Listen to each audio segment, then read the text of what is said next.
ದೇವ್ರು ನಮ್ ಗಂಡಸಿಲಿರೋ ಈ ಹೋಟ್ಲಿಗೆ ನೀವೇನಾದ್ರೂ ಬಂದ್ರಿ ಅಂದ್ರೆ ಹೊಟ್ಟೆ ತುಂಬಿದ್ರು ಸಹ ಇನ್ನೂ ತಿಂತಾನೆ ಇರ್ಬೇಕು ಅನ್ಸುತ್ತೆ. ನಮಸ್ಕಾರ ಕರ್ನಾಟಕ, ದೇವ್ರು ನಾನು ಇವತ್ತು ಬಂದಿರೋದು ಪುಷ್ಕರ ಫ್ಯಾಮಿಲಿ ರೆಸ್ಟೋರೆಂಟ್ ಗೆ. ನೀವೇನಾದ್ರೂ ಒಂದ್ಸಲ ಇಲ್ಲಿ ಊಟ ಮಾಡಿದ್ರೆ ದೇವ್ರು ಮನೆ ಊಟನೇ ಮರಿತೀರಾ, ಯಾಕೆಂದ್ರೆ ಇಲ್ಲಿನ ಫುಡ್ ಅಷ್ಟು ಕ್ವಾಲಿಟಿ ಮತ್ತೆ ಟೇಸ್ಟಿ ಆಗಿರುತ್ತೆ. ನಾನು ಹೋಟ್ಲಿಗೆ ವಿಸಿಟ್ ಕೊಟ್ಟಾಗ ಈ ರೀತಿ ಇತ್ತು. ಫುಡ್ ನ ಆರ್ಡರ್ ಮಾಡಿ ಆ ಕಡೆ ಈ ಕಡೆ ಕತ್ತಾಯಿಸೋದ್ರೊಳಗೆ ನೋಡಿ ಜನ ಸಾಗರನೇ ತುಂಬಿತ್ತು ಇಲ್ಲಿ. ದೇವ್ರು ಮೈನ್ ಆಗಿ ನಮಗೆ ಇಷ್ಟ ಆಗಿದ್ದು ಇಲ್ಲಿ ಮೈಸೂರು ಮಸಾಲಾ, ರವಾ ದೋಸೆ, ಮಸಾಲ ದೋಸೆ ಹಾಗೂ ಉತ್ತಪ್ಪ ಗುರು. ಒಂದೇ ಒಂದ್ಸಲ ಟೇಸ್ಟ್ ಮಾಡಿ ಕಳೆದೋಯ್ತೀರಾ. Good serve, good ambiance, taste ಅಂತೂ ನೆಕ್ಸ್ಟ್ ಲೆವೆಲ್ ಅಂತ ಹೇಳ್ಬೋದು. ಕ್ಲೀನ್ಲಿನೆಸ್ ಬಗ್ಗೆ ಬಿಲ್ಡ್ ಮಾಡಿಯೋ ಮಾತೇ ಇಲ್ಲ. ದೇವರು ಬೆಳಗ್ಗೆ 7 ಗಂಟೆಗೆ ಹೋಟೆಲ್ ಓಪನ್ ಆಯ್ತು ಅಂದ್ರೆ ನಿಮ್ಗೆ ಎಲ್ಲಾ ರೀತಿಯ ತಿಂಡಿಗಳು ಸಿಗ್ತವೆ. ಮತ್ತೆ ಮಧ್ಯಾಹ್ನ ನಿಮ್ಗೆ ಸೌತ್ ನಾರ್ತ್ ಮೀಲ್ಸ್ ಐಟಮ್ ಗಳು ಸಹ ಸಿಗ್ತವೆ. ಮತ್ತೆ ನಿಮ್ಗೆ ಇಲ್ಲಿ ಮಧ್ಯಾಹ್ನ 3 ಗಂಟೆಯಿಂದ ಎಲ್ಲಾ ರೀತಿಯ ವೆಜ್ ಚೈನೀಸ್ ಐಟಮ್ ಗಳು ಸಹ ಸಿಗ್ತವೆ. ಬನ್ನಿ ನಮ್ ಗ್ರಾಹಕ ದೇವರುಗಳು ಏನಂತ ಹೇಳಿದಾರೆ ಈ ಹೋಟ್ಲ್ ಬಗ್ಗೆ ಕೇಳ್ಕೊಂಬರೋಣ. ನಮ್ಮ ಗಂಚಿ ಗ್ರಾಮದಲ್ಲಿ ಒಂದು ಪುಷ್ಕರ್ ಅಂತ ಒಂದು ವೆಜ್ ಹೋಟೆಲ್ ಆರಂಭವಾಗಿದೆ.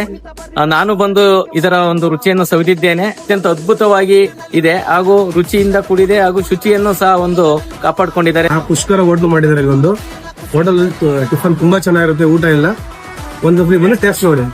ಚೆನ್ನಾಗಿದೆ ಟೇಸ್ಟ್. ನೀವು ಒಂದು ಟ್ರೈ ಮಾಡಬಹುದು. ಅಂದ್ರೆ ನಾನು ಫಸ್ಟ್ ಟೈಮ್ ಟ್ರೈ ಮಾಡಿದೆ. ಫುಡ್ ಓಕೆ ಅನಿಸ್ತು ನಂಗೆ. ಮತ್ ಇನ್ನು ಯಾಕೆ ತಡ ಮಾಡ್ತಿದ್ದೀರಾ? ನೀವೇನಾದ್ರೂ ಗಂಡ್ಸಿ ಅವರಾಗಿದ್ರೆ ಅಥವಾ ಗಂಡ್ಸಿ ಕಡೆ ನೀವೇನಾದ್ರೂ ಬಂದ್ರೆ ಒಂದ್ಸಲ ವಿಸಿಟ್ ಮಾಡಿ ಪುಷ್ಕರ ಫ್ಯಾಮಿಲಿ ರೆಸ್ಟೋರೆಂಟ್. ಇದೊಂದು ಪಕ್ಕಾ ಸಸ್ಯಾಹಾರಿ ಹೋಟೆಲ್ ಆಗಿದೆ. ಈ ಹೋಟೆಲ್ ಲೊಗಡೆ ಆಗಿರೋ ಜಾಗ ಬಂದು ಹಾಸನ ಜಿಲ್ಲೆಯಲ್ಲಿ ಅರಸೀಕೆರೆ ಟು ಚಂದ್ರಪಟ್ಟಣ ರೋಡ್ ನಮ್ಮ ಗಂಡ್ಸಿಯಲ್ಲಿ. ನೀವಿನ್ನ ನಮ್ಮ ಅಕೌಂಟ್ ನ ಫಾಲೋ ಮಾಡಿಲ್ಲ ಅಂದ್ರೆ ಬೇಗ ಫಾಲೋ ಮಾಡ್ಕೊಳ್ಳಿ. ಇದೇ ರೀತಿ ಒಳ್ಳೊಳ್ಳೆ ಕಂಟೆಂಟ್ ಗಳು ಬರ್ತಾ ಇರ್ತವೆ. ಎಲ್ರಿಗೂ ಸಹ ತುಂಬ ಹೃದಯದ ಧನ್ಯವಾದಗಳು.